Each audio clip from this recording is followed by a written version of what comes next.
are your largest software contracts there? Currently, it's at 350K for the largest contract. There are very costly methods to rate how you welded or how you painted separately on the field. So we want to add some AI grading tools for the real world so that a student, when they move from the simulation to the lab that they have in the school, or when they go back to work at some point, they should be able to use an AI tool from us which would grade them objectively on how well they have painted or how well they have welded. If someone came to you today and offered you $4 million all cash up front to sell the business, would you exit? No, I see a lot of growth right now. Hey folks, my guest today is Sabari Nair. He is the co-founder and CEO of Skillveri, VRI.com, where they're redefining vocational training through XR simulations. He started his career in deep tech before moving into product management, and now he's building immersive solutions to bridge global skill gaps. He's also the Prime Minister's Champions of Change panel, on that panel, on edtech and skills. Sabari, you ready to take us to the top?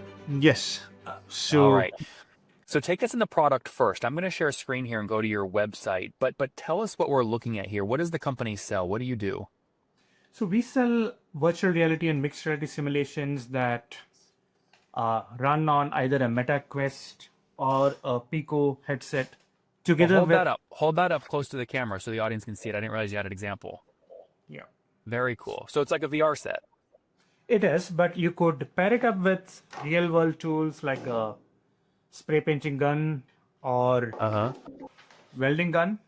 That's awesome. So are you mainly then selling to, companies that do a lot of welding who are onboarding and training hundreds of employees?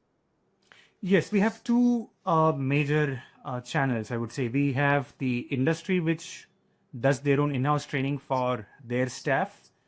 But we also have a larger set of customers from the high schools and community colleges, which have a CTE program. So that's where it's more popular in the US. In Europe and in Asia, it's more popular with the industries. I see. Very cool. How do you price this, right? So if a school buys, I guess, give me your sample customer. What do they look like? So one example could be a high school in a place called Modesto, California.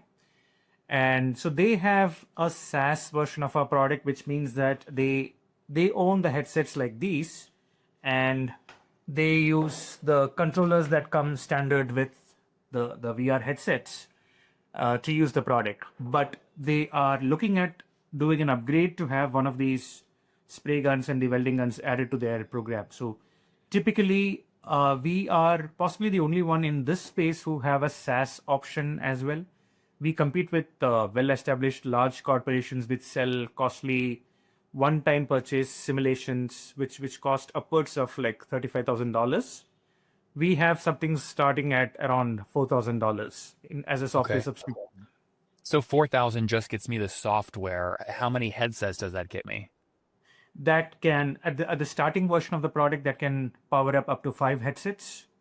And you could additionally buy these hardware add-ons, the welding gun or the spray painting gun that I showed. So that adds to the immersive feel and touch and feel of the real trade. If you look at total revenue last year in 2024, what percent came from software versus your hardware sales? It's currently about a 60-40 mix, 60% from software, 40% from hardware plus software packages. So we have a significant recurring revenue component coming from the software packages, but some schools enhance it by having a one-time purchase of the hardware alone, or sometimes they do like a full package. So we have very advanced simulations that sell upwards of $25,000 per set, but that includes the hardware and a perpetual license of the software. Interesting. And I guess, are you comfortable sharing the largest package you've ever sold, like today, the largest customer you support? Don't name them, obviously, for confidentiality reasons, but what are your largest software contracts today? Are these $50,000 per year contracts or $5 million per year contracts? Currently, it's at $350K for the largest contract. So we would like to take it up to above $1 million, of course, yes. That's great. Now, a customer paying you $350,000 per year is your outlier. That's your big kahuna, your big whale. What's the average customer, though, paying you for just your software annually? Typically, a school would either go in for a subscription as low as $4,000 that I mentioned, or a typical one would be about $15,000 to $20,000 every year. It varies from school to school, district to district, and what kind of skills that they want.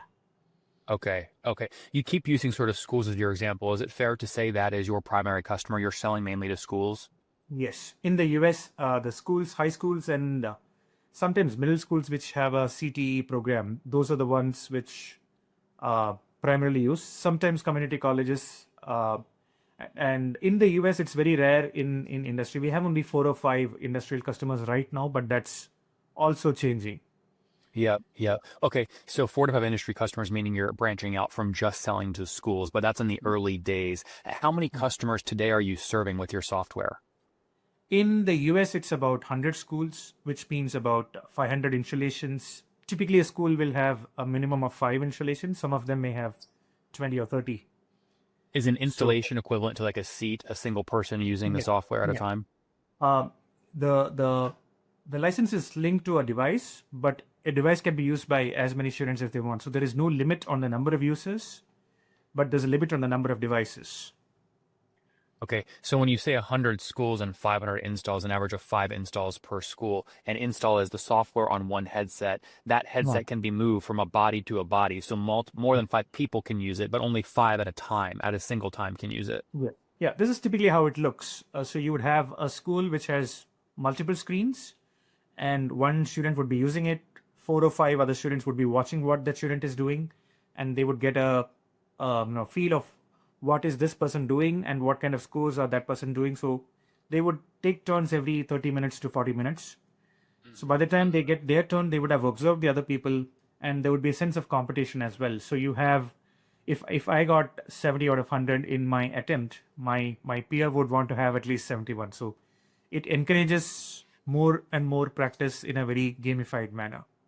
Yeah, that makes sense. Now you mentioned 100 schools and $15,000 average annual contract value. If I multiply those, I get about a $1.5 million software run rate for your company. Is that accurate?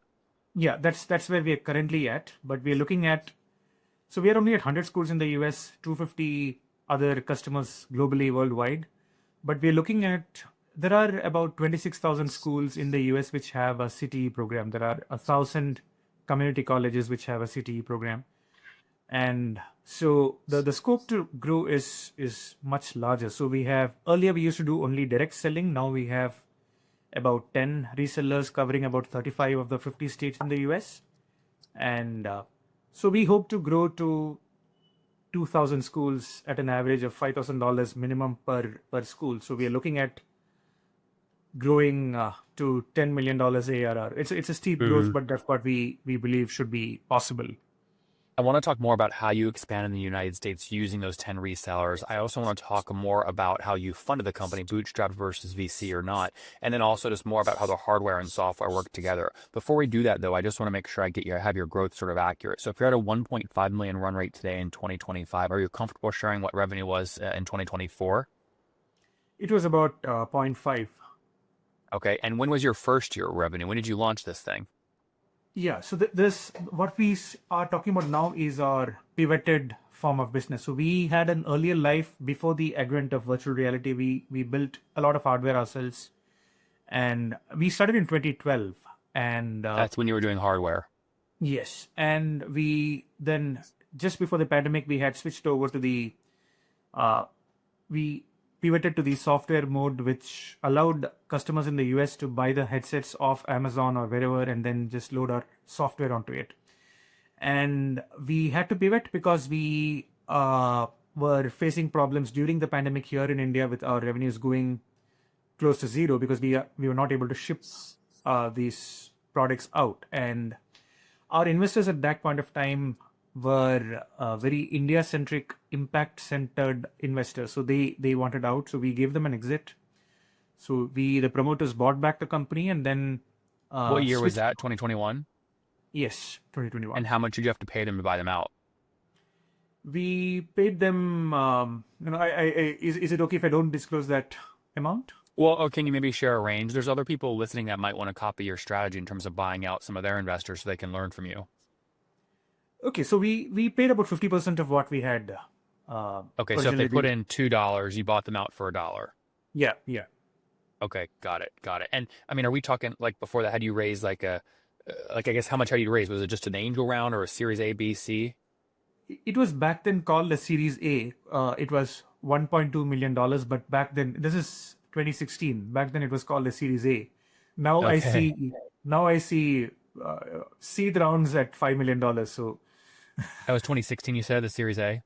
yeah, Okay, got it. And that was so the all-in capital you had raised before you bought anyone out was 1.2 million into the company. yeah, yes, You bought them out for 50% of that amount in 2021 because your revenues crashed to zero because of yeah, COVID. You were pivoting, and then you scaled back up with your software product and hardware product in 2024 to 500K of revenue. Now you're at a one. You expect to do about 1.5 million today here in 2025. yeah. That's correct. Very Yes. cool. Very cool. And you're going to stay bootstrap going forward, or any plans to raise? So it's we're keeping it open right now for whatever business we have been pursuing right now with the current set of products. We don't want to raise money for that, but we are also looking at adding some adjacent products. Can you just hold up the headset one more time there? This is the generic one people can buy on Amazon, right? Yeah, they could. What's the brand? Can you put the logo to the camera? What's the brand called here? So this has a Meta logo up here. It is a, I Oh, don't it's know the if it's, Meta. So it's the Meta VR yeah, headset. yeah. But What does we are that retail for? so this one retails for about $500, but there is a $300 version that also works. This is a Mm-hmm. Pico headset. So we are kind of agnostic to the hardware, Okay, so but you just to be clear, you will work with any of these on my screen right now, the you, Meta Quest, and then what's the other one? Pico? yeah. Pico Virtual this one? Yes. The ICO. Okay, cool. So these are the the hardwares that you recommend to your audience, the schools if they want to get 5 units for their classroom. Yeah. Okay, great. Very cool. So and no plans to move back into the hardware space. You already did that back in 2012, 2013 and realized you didn't want to do that anymore. So you moved into software, right? We moved into software and then we realized that there is a certain value to hardware as an accessory, as an upgrade. So then we came back to hardware, which we made it very differently. So earlier we had huge bulky hardware, but then now we have all these smaller ones, which So what is while that? What is that? What do you sell that for that you're holding right now? so this one would sell for 2500 one time. So they just pay it once and they have it forever. And you're They building can, that yourself. That's like an extension that works with your software on the Meta headset. yes. Yeah. Okay. Okay, interesting. So if a school is buying for their CT, their program, right, to train welders, right, or a community college, and they need 5 of those extension welding sets plus 5 headsets, they're going to pay about 5 for headsets times 500 a pop is 2,500. Plus they need 5 of those welding extensions that you just showed at. I think you said 2,500 a pop, right? So that's Yeah. 12,500. So now we're up to like 15 grand, and then they spend about another 15 grand for an annual thing on your software. So it's about 30K all in for a school to get started. Is that accurate? Not necessarily. So what some schools do is the software would still work without the hardware extension. So they could still work with this. So they would buy 5 headsets, and then they may buy 2 or 3 of those extensions. So they would get the beginners to work on just the controllers, and then as they progress on the lessons, they would get them the hardware extensions. I see. Very interesting. So Tell they me get to more try. about how you grew, right? My audience loves growth stories that they maybe can learn from. You mentioned that you obviously founded in India, you've expanded in the US, you have a large presence in the US, and you have that presence through using a reseller program. Some people will hire full-time employees in India. Why did you go the reseller route, and how did you find those first 10 resellers? So word of mouth was how we found the resellers. So we had a couple of resellers before, and we found challenges with onboarding of customers. So one of the biggest challenges with a tech like this is that unless somebody wears it and then feels the immersive method of how we are using this tool, it doesn't sound different from any of my competitors' products. So most of my competitors have tech from maybe 10-15 years back. And so, for example, we use mixed reality quite a lot. So you wear the headset, you see virtual equipment in front of you, but you also see the surroundings, and you can walk around with the headset, which is wireless. So some of these things, if we try to do without a reseller, what would happen is that they would think that this is just like one of the competitor products, so they may not have had great success with that. So it can't be better than that is a typical refrain we keep hearing. But the moment they wear the headset and try it, they are totally wowed. So That all makes sense to me, Sabari. My specific question is, how are you finding and incentivizing these resellers to sell your product? Can you maybe name, like, what's the website of one of your top resellers in the US? So there's one company called Learning Labs. So these are typically smaller companies which operate in 3, 4, or 5 states. This Learning, site, Learning Labs? no, Learning Labs, LLI is how they are called. These guys. Yeah, yeah, these guys, yes. Okay, so they heard about you via word of mouth. They said, "We love your product." You said, "Okay, let's incentivize you. Why don't you sell more of our products into the US?" What you know, you don't have to share their specific deal, but in general, how are you paying resellers to take the time to sell your product?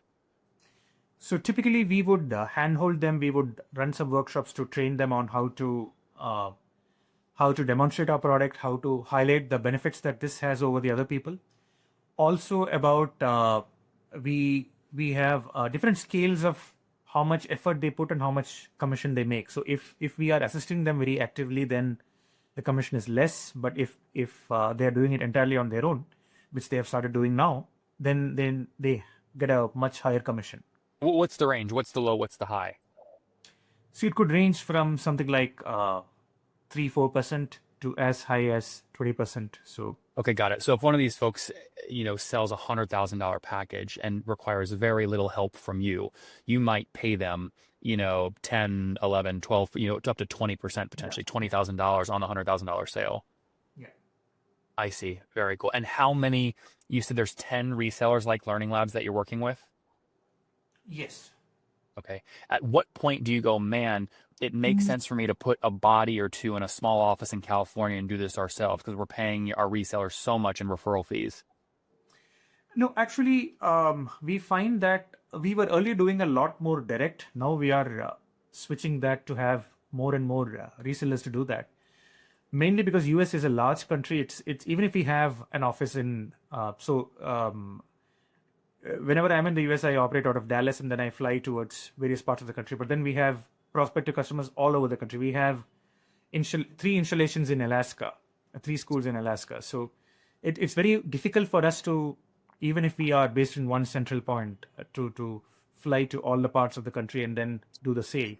Especially if your sale volume is only $5,000 recurring, then your flight expenses itself might eat away all that. Okay, that makes sense. The reseller model makes sense to me. Hey, we're about out of time, so let's wrap up here with some rapid fire stuff. First question I have is just on valuation. If someone came to you today, you're doing 1.5 annually, right?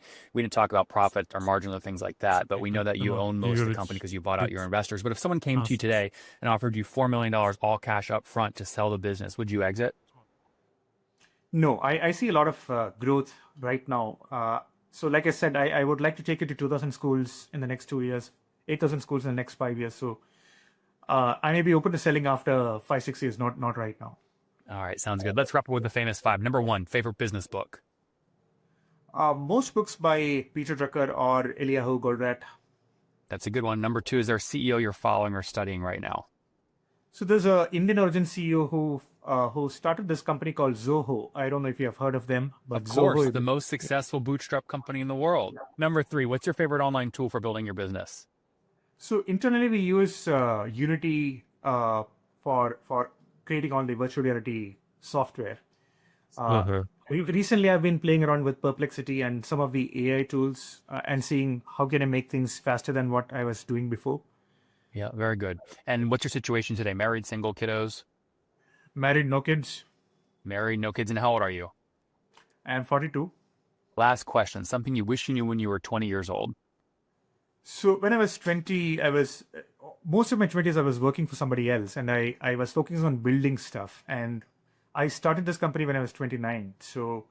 And then I realized that building is tough, but it is tougher to sell. It is tougher to have a financial way of thinking. So I wish the financial skills I had, or at least I knew the importance earlier on.